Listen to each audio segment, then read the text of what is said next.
बॉलीवुड में जहां एक तरफ लोग एक दूसरे की प्रशंसा करते हैं तो वहीं एक दूसरे की आलोचना भी करते हैं और एक दूसरे से जलते भी हैं।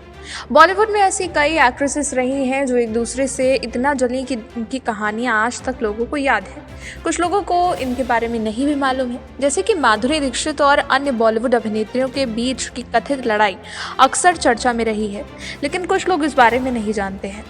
तो आज हम आपको बताएंगे माधुरी दीक्षित से जलने वाली उन हसीनाओं के बारे में जिनसे उनकी कथित लड़ाइयाँ चर्चा में रही हैं। तो एक ऐसी ही कहानी है माधुरी दीक्षित और श्रीदेवी की। बॉलीवुड में 80 और 90 के दशक में श्रीदेवी और माधुरी दीक्षित के बीच की प्रतिस्पर्धा सबसे ज़्यादा चर्चित थी। दोनों ही अभिनेत्रियां अपने वक्त की टॉप स्टार्स थीं और दोनों की अपनी अपनी फैन फॉलोइंग थी। कहानी की शुरुआत श्रीदेवी पहले से ही इंडस्ट्री में स्थापित थी और हवा हवाई और मिस्टर इंडिया जैसी फिल्मों ने उन्हें दर्शकों के दिलों में जगह बनवाने का मौका दिया। माधुरी दीक्षित ने 1988 में फिल्म तेजाब के हिट होने के बाद तेजी से लोकप्रियता हासिल की। मीडिया का प्रभाव हुआ, मीडिया ने इस प्रतिस्पर्धा को हवा दी। कई बार दोनों की तुलना हुई और उनकी फिल्मों के बॉक्स ऑफिस कलेक्शन को लेकर विवाद हुआ। फिल्मों में मुकाबला माधुरी और श्रीदेवी ने एक साथ कभी भी फिल्म में काम नहीं किया, लेकिन उनकी फिल्मों की रिलीज डेट अक्सर ही एक दूसरे के आसपास होती थी और जिससे ये तुलना और बढ़ जाती थी। हालांकि दोनों अभिनेत्रियों ने हमेशा एक दूसरे का सम्मान किया और कभी भी सार्वजनिक रूप से एक दूसरे के खिलाफ कुछ भी नहीं कहा। माधुरी ने एक बार कहा था कि वो श्रीदेवी की बहुत बड़ी प्रशंसक हैं।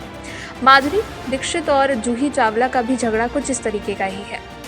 90 के दशक में एक और चर्चित प्रतिस्पर्धा थी माधुरी दीक्षित और जूही चावला के बीच। दोनों अभिनेत्रियां उस वक्त की प्रमुख नायिकाएं थीं और कई ब्लॉकबस्टर फिल्में दे चुकी थीं। कहानी की शुरुआत तब होती है जब जूही चावला ने कयामत से कयामत तक और हम है राही प्यार के जैसी फिल्मों से अपनी पहचान बनाई। माधुरी के दिल, साजन और हम आपके हैं कौन जैसी फिल्मों ने उन्हें शीर्ष पर पहुंचा दिया। मीडिया ने दोनों की सफलता की तुलना की और इसे प्रतिस्पर्धा के रूप में प्रस्तुत किया। फिर इन दोनों की फिल्मों में भी मुकाबला हुआ। माधुरी और जूही ने 2014 में फिल्म गुलाब गैंग में एक साथ काम किया। दोनों ने मुख्य भूमिकाएं निभाई। जूही चावला ने एक बार एक इंटरव्यू में कहा था कि वो माधुरी की बहुत बड़ी प्रशंसक है और उनके साथ काम करना शानदार अनुभव था। बॉलीवुड में प्रतिस्पर्धा हमेशा से रही है, लेकिन कई बार मीडिया और प्रशंसकों की वजह से इसे बढ़ा चढ़ाकर प्रस्तुत किया जाता है। माधुरी दीक्षित ने हमेशा अपने समकालीनों के प्रति सम्मान दिखाया और अपने अभिनय से लोगों का दिल जीता।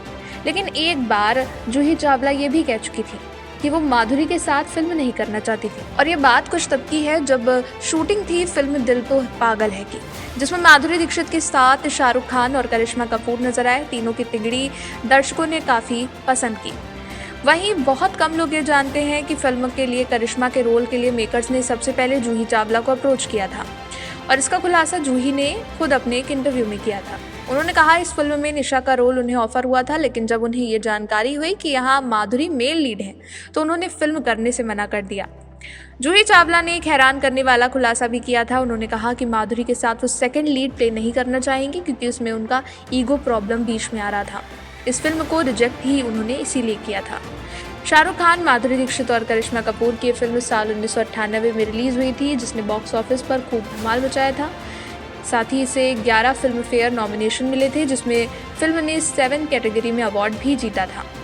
बता दें कि जूही चावला इन दिनों फिल्म से भले दूर हो लेकिन सोशल मीडिया पर खास एक्टिव दिखती हैं और माधुरी और उनके बीच का ये झगड़ा काफ़ी वक्त पहले जग जाहिर भी था, क्योंकि जूही माधुरी को अपने कंपटीशन के रूप में देखती थी और शायद वो कहीं ना कहीं ये नहीं चाहती थी कि माधुरी के साथ वो एक ऐसा रोल प्ले करें जिसमें माधुरी मेन लीड में हो। यही कारण था कि जब उन्होंने वुमेन्स स्पेशल मूवी करी थी गुलाब गैंग, तब उन्होंने साथ में केवल इसलिए काम किया था क्योंकि यहाँ पे दोनों ही किरदारों की अहम भूमिका थी। फिलहाल ये था बॉलीवुड से जुड़ा एक अपडेट। बॉलीवुड से जुड़े तमाम अपडेट्स के लिए देखते रहिए, सब्सक्राइब कीजिए, ज्वाइन कीजिए 4 PM बॉलीवुड को।